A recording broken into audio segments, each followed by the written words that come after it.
Small sneakers by the front door. Not hers. Not his.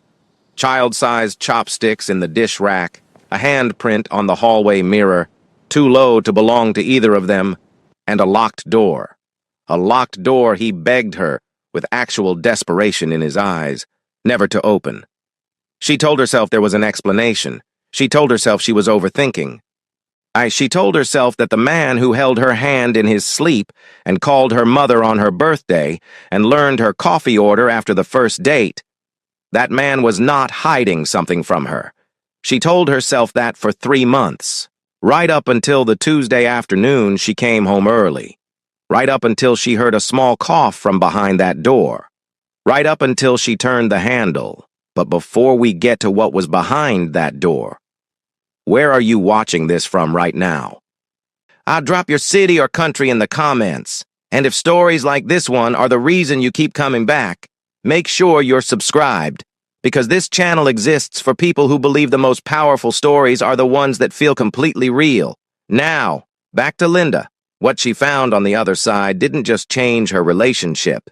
It changed how she understood love entirely. Because love, she learned, isn't always announced. Sometimes it's hiding behind a locked door, keeping itself small, waiting for someone brave enough to walk in. And the part that will stay with you isn't the secret. It's the one word spoken at the end of it. Linda had a specific way of knowing when something was wrong. Not an instinct exactly, more like a calibration. She had grown up in a Lagos household where nothing was ever said directly, and everything was communicated through the precise angle of her mother's shoulders. The particular silence that followed a question nobody wanted to answer, the way her aunties laughed just a little too loudly when someone's husband walked into the room. She had learned early that the surface of things and the truth of things were rarely the same conversation. So when something shifted in Taehyung that October, she noticed in the way she had been trained her whole life to notice, quietly, carefully, without showing her hand. And they had been together for 8 months. 8 months that had felt, for most of their duration, like the easiest thing Linda had ever done. Taehyung was not a complicated man on the surface. He was punctual and gentle and laughed at her jokes a half-second before anyone else in the room did. He made her Nigerian soup once with the wrong peppers and presented it with such genuine pride that she ate the entire bowl and said nothing. Would be given anything she didn't first fight for, had let herself receive him. Which is why October frightened her. It started with the phone. Taehyung had never been precious about his phone. He left it face up on tables, handed it to her to change songs when he was driving. Fell asleep with it on the pillow between them, like an afterthought. Then, one evening in early October, she reached for it to show him a restaurant, and he picked it up first. Faster than was natural. He smiled while he did it. The smile was the tell. It was one beat too wide, assembled rather than arrived at. She said nothing. She filed it. The call started a week later. He began stepping outside to take them. Not hurrying exactly, but moving with a kind of deliberate casualness that she recognized as performance. He would return composed. He would say work. He said it the way people say fine when you ask how they are, reflexively, without content. Then came the lock. One Saturday morning, she reached for the handle of the second bedroom, a room that had always been used loosely for storage for his guitar that he never played, for boxes that had never been fully unpacked, and the handle did not turn. She stood there for a moment. She turned to him. He was in the kitchen with his back to her, and she watched the back of his neck go still in the particular way that a body goes still when it is pretending not to be listening. She asked him about it later, lightly, the way you ask about something that should have a light answer. He said he'd put a few things in there he didn't want disturbed. He said it carefully. He held eye contact the way someone holds eye contact when they have practiced doing so. She nodded. She said, "Okay." She went to bed and lay in the dark and listened to the apartment breathe. If you have ever loved someone and felt the first cold edge of a secret between you, you already know what Linda felt in those weeks. It is not dramatic. It is not loud. It is very quiet and very persistent, like a sound just below hearing that you feel in your back teeth. She went to work. She came home. She cooked and laughed and sat beside him on the couch and felt the distance growing in millimeters, invisible to everyone but her. She started noticing other things. The small sneakers appeared on a Thursday, neat, white, a child's size, placed by the front door with the same careful alignment that Tae-hyung used for his own shoes. She picked one up. She turned it over. She set it back down precisely as she had found it and walked to the kitchen and drank a full glass of water standing at the sink. The chopsticks followed. Child-sized, red-handled, in the dish rack on a morning when she came down early and Tae-hyung was already showered and standing at the stove with his back to her. She looked at the chopsticks. She looked at his back. She sat down at the table. She said good morning. He said good morning. They had breakfast, and neither of them said anything about the chopsticks. This is what Linda understood about secrets, and what Tae-hyung did not yet understand about her, that she was never going to confront him in the middle of the deception. She was going to wait. She came from a lineage of women who waited. Women who assembled the full picture before they spoke, because speaking too early only gave the other person time to construct a better lie. She was going to know everything before she said anything.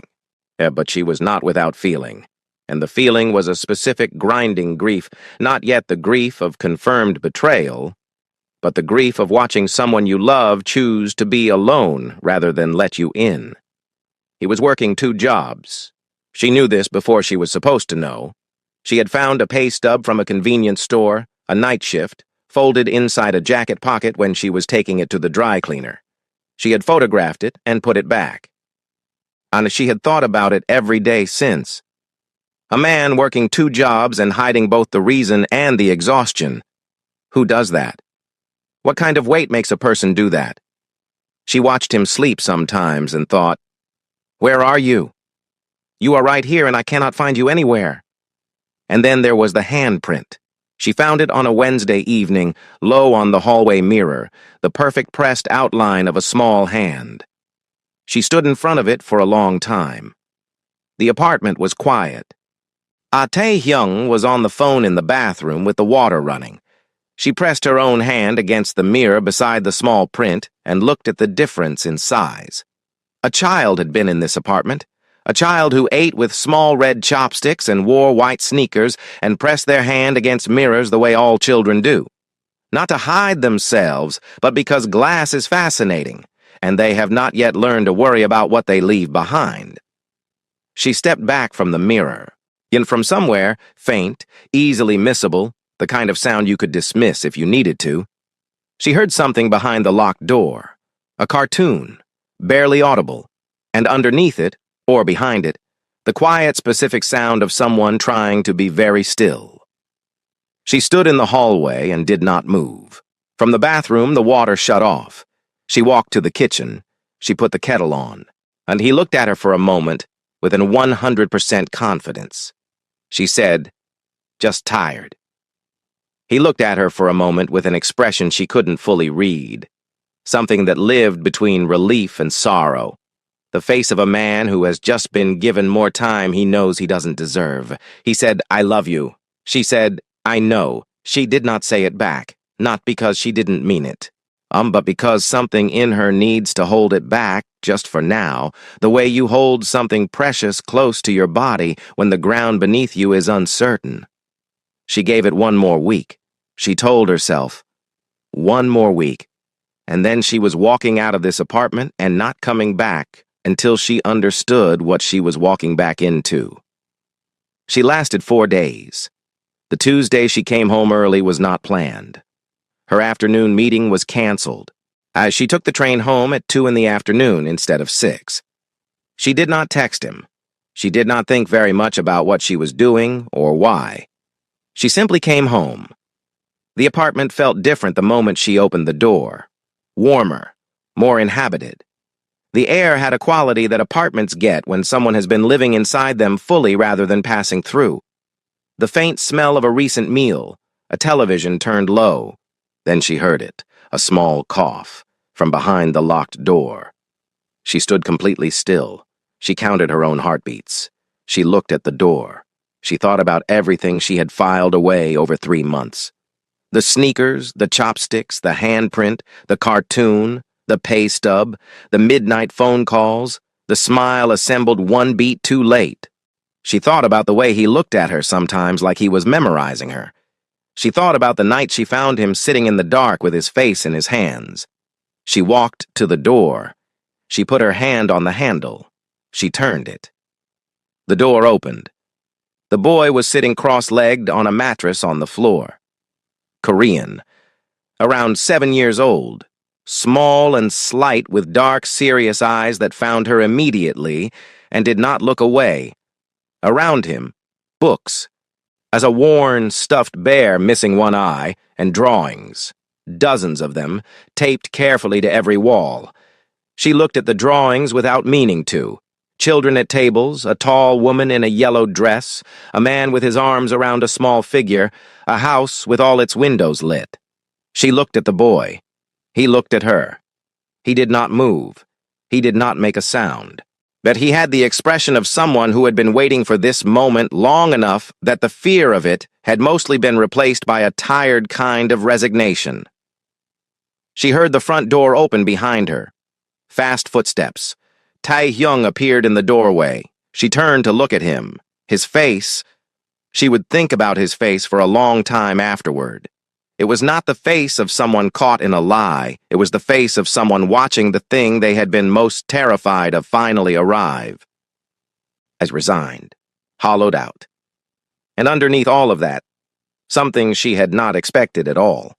Relief. Like a man who has been holding his breath for 2 years and has finally, involuntarily, exhaled. "I was going to tell you," he said. She looked at him. He said it again, quieter. "I was going to tell you." She looked back at the boy. The boy had not moved. His eyes went between the two of them with a careful and practiced attention, the attention of a child who has learned to read rooms quickly, who knows that adults in tension are a weather system that must be monitored. "What is his name?" Linda asked. "Junho," Tae-hyung responded. "How old?" Linda questioned, her eyes flashing between the boy and Tae-hyung. "7. He will be 8 in March." She stepped back from the doorway. She walked to the kitchen. She sat down at the table. After a moment, Tae-hyung followed. He sat across from her. The apartment was quiet except for the faint sound of the television in the other room, still playing cartoons at low volume for a boy who was almost certainly no longer watching them. "Tell me everything," Linda said. And he did. His parents had died 2 years ago. Black ice on a highway outside Seoul, coming home from a family dinner on a Saturday night. Tae-hyung had been 24. Junho had been 5. There was no other family. His parents had both been only children. His grandparents long gone. The state had looked at Tae-hyung, 24 years old, and recently arrived in a new country, and presented him with a choice that was not really a choice at all. He became Junho's legal guardian 11 days after the funeral. He did not tell Linda this because by the time they met, he had already been alone with it for a year, and that had calcified into something he could no longer see past. Then he had built a life in 2 separate rooms. The room where he was a man in love with a woman who made everything feel possible, and the room where he was a 26-year-old holding together the broken pieces of a 5-year-old who had not spoken a single word since the night of the accident. He had kept those rooms locked from each other because he did not know what happened if they opened into the same space. He did not know if she would stay. He did not think he would survive finding out that she wouldn't. "There was a social worker," he told her. "There had been a report 3 months ago. A neighbor had mentioned to someone that she rarely saw the child outside. The state had sent someone to evaluate his living conditions. He had 45 days to demonstrate stability or risk losing guardianship.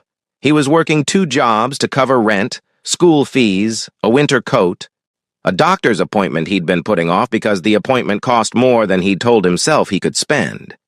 He had a list on his phone. She had seen it. He knew she had seen it. He had said nothing. She listened to all of this without interrupting. When he finished, the apartment was very quiet. She looked at him for a long moment.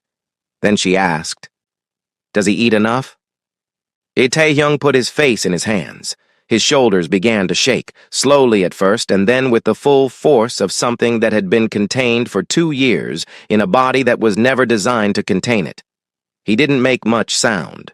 The crying was almost silent, which made it worse somehow. The crying of someone who has learned to do even grief quietly, so that a small boy in the next room doesn't hear it and becomes afraid. She did not touch him yet. She sat with him in it. Because she was her mother's daughter, and she knew that some moments are not for managing. They are for witnessing. And the most loving thing you can do for a person who has been invisible for too long is to simply stay in the room and let them be seen. She did not move in that night. She went home. She sat on her own bed and called her friend Amara and said, "I don't even know where to start explaining this." And Amara, and who had known Linda since secondary school and understood her silences better than most people understood her words, said simply, "Is he a good man?" And Linda was quiet for a moment. And then she said yes. And Amara said, "Then you already know what you're going to do." She came back the next morning with groceries. She didn't make an announcement. She didn't have a speech. And she walked into the kitchen and started making breakfast, and Tae-hyung stood in the doorway watching her with an expression she didn't have a word for yet. Junho watched from the hallway. She did not call him over, did not make eye contact, did not perform warmth in his direction. She cooked like he wasn't there, like there was simply no pressure attached to his presence in any direction. She set 3 plates. She sat down. She started eating. The silence stretched. Then, small footsteps. The Yunyo sat down across from her. He watched her eat for a moment. Then he picked up his chopsticks. The days that followed were made of small things. She learned he communicated in drawings. He would leave them in places she would find them, the way some children leave notes. She started leaving blank paper and new pens on the kitchen table without comment. One morning she moved his shoes neatly by the door, and the next day found her own shoes moved neatly beside his. She narrated what she was doing when she was in the kitchen. "I'm making ramyeon. It'll be ready in 10 minutes. She said, not expecting a response, just letting her voice become familiar to him, like a sound that means safe rather than a sound that means brace yourself. One afternoon she fell asleep on the couch reading. She woke up with a blanket over her. She looked at Tae-hyung across the room. He shook his head slowly. They both looked at the hallway. There was one evening she almost left. She was watching Tae-hyung fall asleep at the kitchen table again, still in his work clothes, head dropping forward, fighting it the way exhausted people fight sleep when they believe they don't have the right to it yet. And Junho was in the other room, and the apartment felt held together with love and not enough of everything else. And she stepped outside and stood in the cold and called Amara again. "Oh, tell me I'm not crazy for staying." "Does it feel real?" Amara asked. Linda looked up at the lit window of the apartment, then answered, "It feels like the realest thing I've ever walked into." Then she went back inside. "If this story is already doing something to you, if you are feeling something you don't entirely have a name for yet, you are exactly where this story needs you to be. Stay with it, because what comes next is the part that matters." It was an ordinary evening. On no special occasion, no dramatic setup. The kitchen smelled like ramyeon. Tae-hyung was in the shower. Linda was washing dishes. Junho was at the kitchen table doing homework, head bent over his notebook, pencil moving. She was humming, something low and absent, a song her mother used to sing while cooking. One of those melodies that live so deep in the body you don't notice you're making it. She turned off the tap, dried her hands, turned around. Junho had stopped writing, and he was looking at her. Not the careful, monitoring look she had come to know, the one that assessed exits and emotional temperatures. Something different. Something that had reached a decision. He opened his mouth. The word came out soft, careful, like a person testing weight on ice before committing a full step. Nuna. She went completely still. From the hallway, Tae-hyung appeared in the bathroom doorway. Wet hair, towel, frozen in place. He had heard it. Ayunyo looked between them both with the absolute composure of a child who has just done something enormous and chosen to treat it as ordinary. He looked back down at his homework. He picked up his pencil. He continued writing. Like he hadn't just spoken for the first time in 2 years. Like he had simply decided, quietly, privately, entirely on his own terms, that she was safe enough to name. Linda turned back to the sink. She gripped the edge of it. Her shoulders shook once. She breathed. Behind her, she heard Tae-hyung slide down the wall and sit on the floor. She heard him crying. Real crying. The kind that has been stored in the body so long it comes out with physical force. The kind that has no performance in it because there is no longer any reason to perform. She stayed at the sink. She let him have it. Because she understood now what the locked room had actually been holding. Not a secret. Not a deception in the way she had feared. A man who loved 2 people and believed, with everything in him, that he was not allowed to ask for help carrying either one. He didn't think he deserved love while holding so much weight.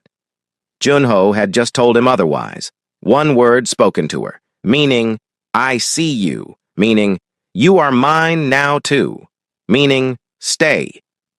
The 3 of them stayed in that kitchen for a long time. Tae-hyung on the floor, Linda at the sink, Junho at the table, pencil moving, so adding something to his drawing that she would find, later on, the refrigerator. 3 figures in a kitchen, a window behind them full of light, every detail exact.